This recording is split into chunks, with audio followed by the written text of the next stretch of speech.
Hi, back on the camera once again. Now, I've read hundreds of occult books. I don't read as much as I used to be honest, but honestly, I've read hundreds of occult books.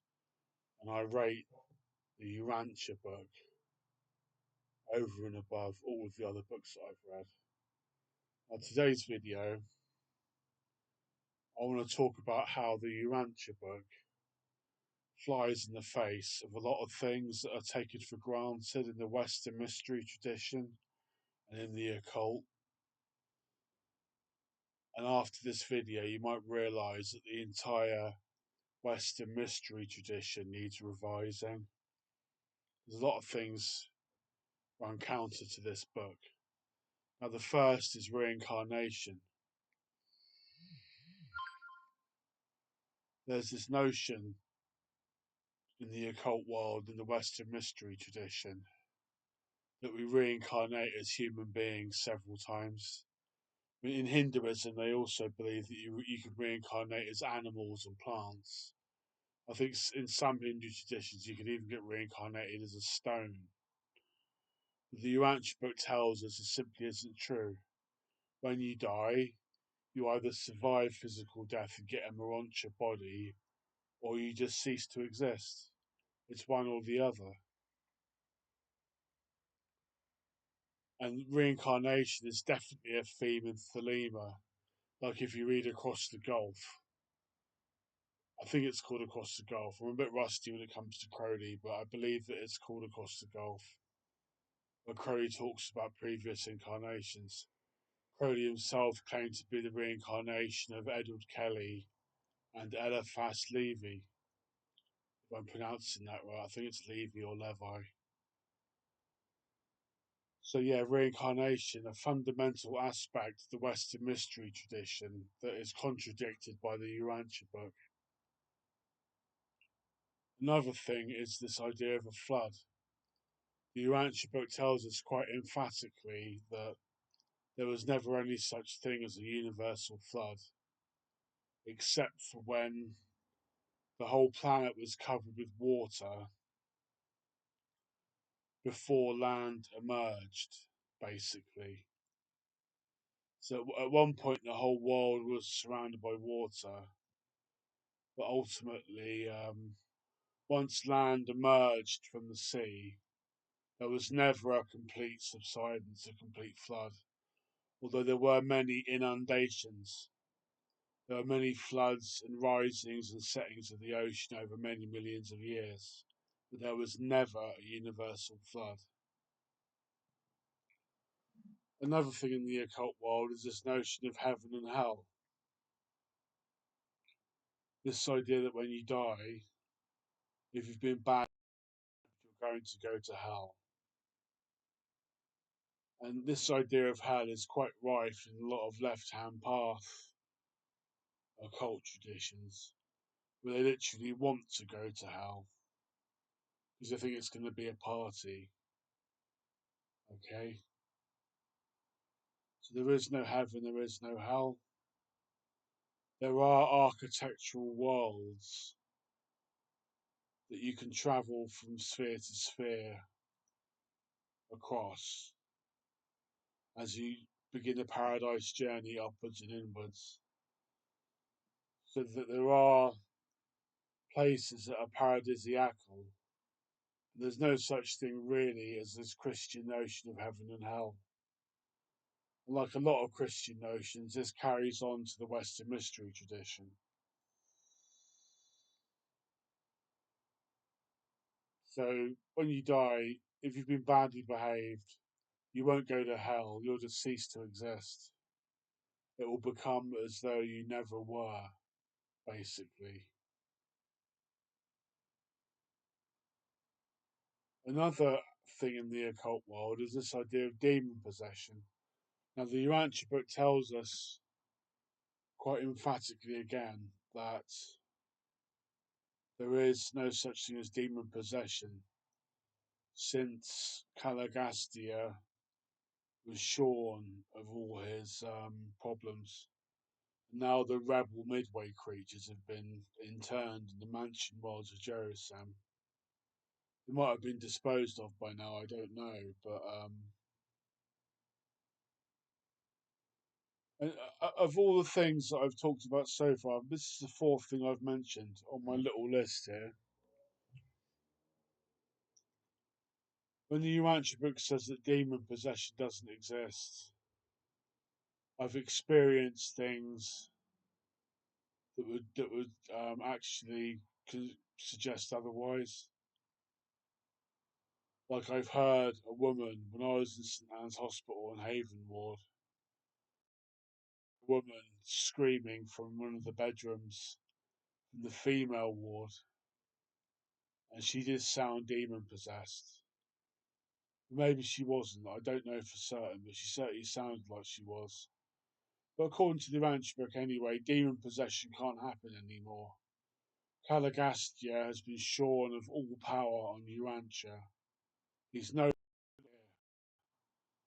Since Christ Michael completed his seventh bestowal mission here on Urantia, all the bad guys have been dealt with, basically. And this ties into the fifth thing that I was going to mention, which was the devil. There is no such thing as the devil. There are plenty of people out there. There are plenty of evil magicians who might convince you that they were the devil. There's probably thousands of people out there that could do that, that could actually convince you that they were the devil. There is no such thing as the devil as such. Caligastia has been dealt with.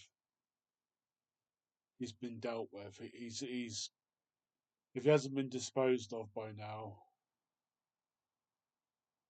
he'll be in the mansion worlds of Jerusalem. He'll be on the first mansion world, and I think it's the first or the seventh. He'll be in the mansion worlds of Jerusalem, interned, locked up, basically. Though he probably has a lot more room than your average Urantia prisoner. Another thing in the Western mystery tradition that is considered sacrosanct is the Bible. A lot of Western mystery traditions refer to the Bible and believe in it as a sacred text. Now, the Urantia book will tell you this simply isn't true, and that goes both for the Old Testament and the New Testament. It goes for both. A lot of the Bible was just made up, basically. I mean, I've been reading the Gospels recently. I've got this little Gideon's New Testament and Psalms that I read a little bit of recently. And to be honest, compared to the Urantia book, the four Gospels are infantile. I mean, I know I might upset some Christians saying this, but Jesus didn't go around performing miracles. There were some miracles performed, but nowhere near as many as the New Testament would have you believe.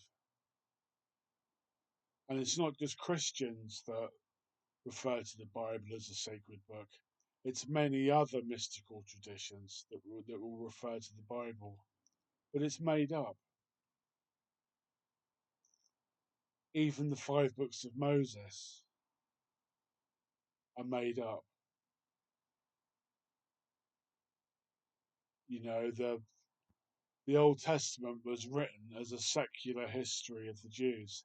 It was never intended to become a holy book.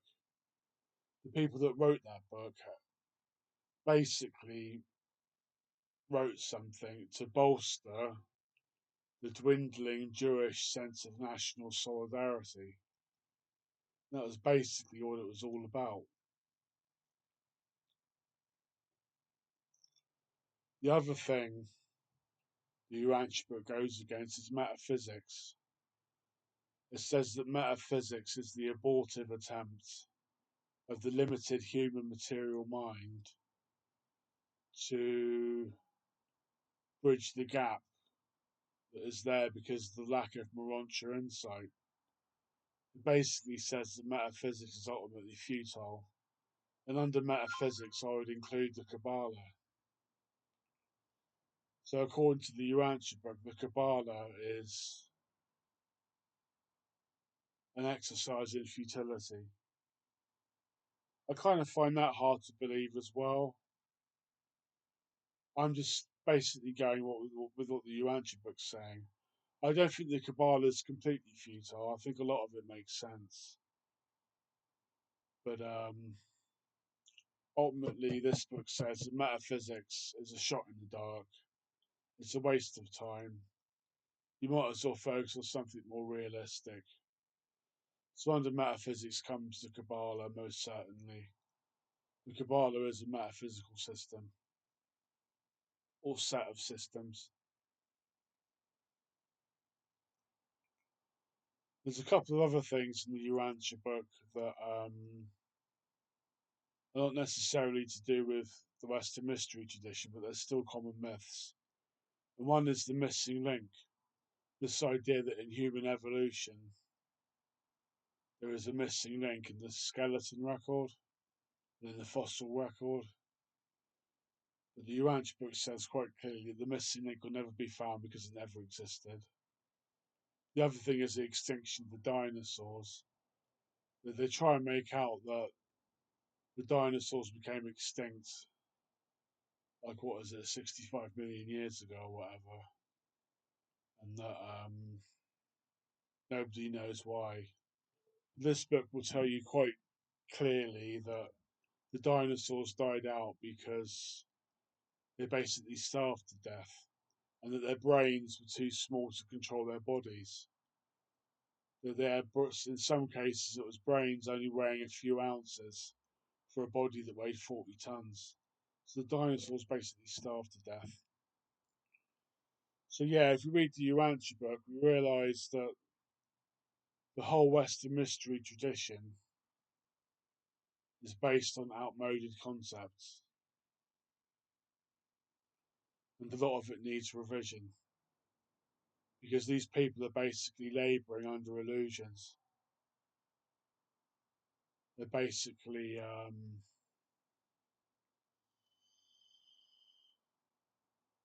groping around in the dark. There's a lot of things in the Western mystery tradition that make a lot of sense and that are beautiful things. But if you read the Urantia book, like I said at the beginning of this video, I've read hundreds of occult books. You can see my library in one of the first videos I put on this channel. And yeah, so I read all these books over the years, and I rate this more than anything else.